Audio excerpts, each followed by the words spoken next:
Curiós, Maria. Estarem molt pendents de tots aquests temes. Les compres online s'han convertit en un autèntic boom en l'arribada de la pandèmia. Moltes xicotetes empreses agroalimentàries ja tenien presència en internet, però l'últim any ha suposat un revulsiu per al seu model de negoci. Avui, Enric Navarro profunditza en aquest tema.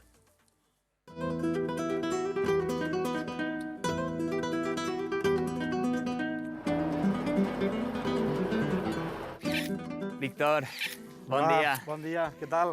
Caram, costa trobar ceps tan vells així a Castelló, no? Sí, la veritat és que sí. És una finca molt antiga i de sort que tenim la finca. De sort perquè, conforme sabeu, van haver un arranc en els anys 80 dels híbrids i esta no era híbrida i se va salvar. Esta és la que ell se feia vi. Va preferir arrencar totes les altres i entonces pues hice esta. Són varietats tintes? Esto tinto, sí.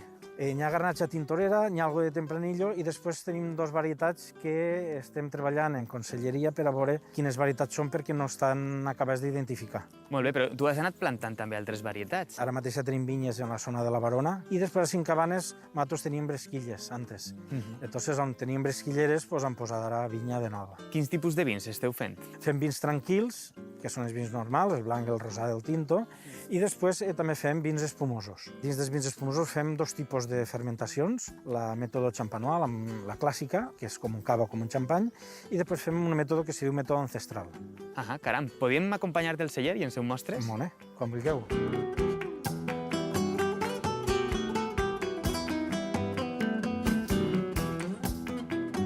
Feu xicotetes elaboracions, no? Inclús de vins de parcel·la, pràcticament. Ara mateix tenim una partida de 200 botelles. I podeu gastar diferents sistemes en les jarres, és inoxidable? Sí, perquè cada vi requereix una cosa i depèn del que vulguis aconseguir, utilitzes o bé acer inoxidable o inclús barriques de roble. I en el cas dels espumosos, què gasteu? La Chardonnay i la Macabeu? Per a un dels vins espumosos, mètode clàssic, sí, Macabeu i Chardonnay. Després un altre en Pinot Noir i el que són els ancestrals ne tenim de tres tipus, un de garnatxa, un de Riesling i moscatell i un d'embolicaire. Molt bé. Què tens, baix en la cava? Està tot baix. Vinga, anem cap a baix i es veig. Vinga, anem i es veurem. Com comercialitzeu els espumosos que feu? On van a parar? Bueno, tenim dos línies de venda. El que seria la venda local o de la província, València, la zona prop d'ací, i després el que és la venda internacional, la venda de fora d'Espanya. I les webs que s'estan activant avui en dia de venda directa, com el Mercat Horta Viva, vos poden ajudar? Sí. Realment són projectes que crec que són el futur perquè la gent està buscant aquestes coses, conèixer el producte... Molt bé, anem a conèixer avui com funciona este Mercat Horta Viva. Vinga.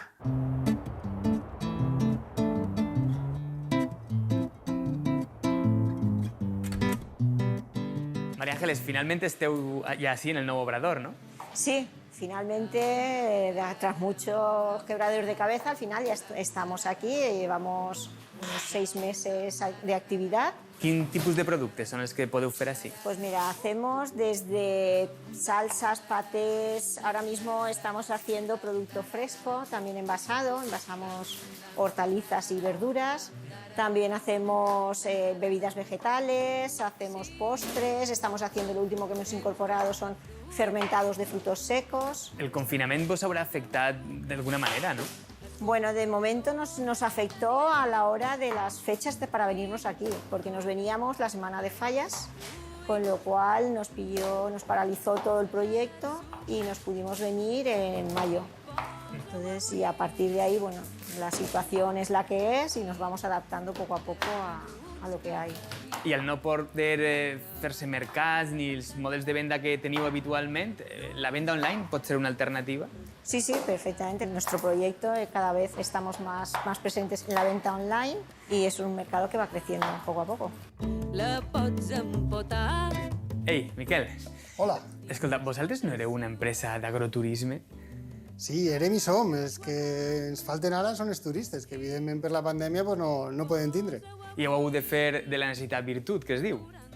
Efectivament, el que hem fet és allò que ja controlàvem, allò que ja sabíem, que era el món agroalimentari, doncs en lloc de fer turisme fem una botiga online. I acostar-li aquests productes a les persones consumidores, no? Perquè quines fases té el projecte? Bueno, el projecte naix a partir d'un projecte com és Horta Viva, en el que feien visites. A partir d'ahí fem una botiga online I ara els següents passos, quan la situació ens ho permeta, és poder tornar a visitar els productors i veure el seu treball in situ, que sempre ens alimenta més, podem dir-ho, i que ells vinguin també a la nostra alqueria, que tenim així al costat en l'horta, i puguem fer degustacions del seu producte. Quina és la manera de diferenciar-se?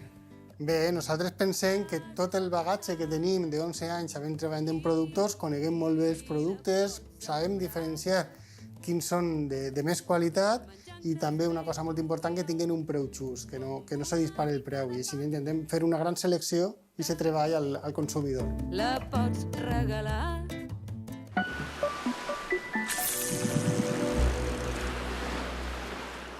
Tornem al port de Castelló del Pla.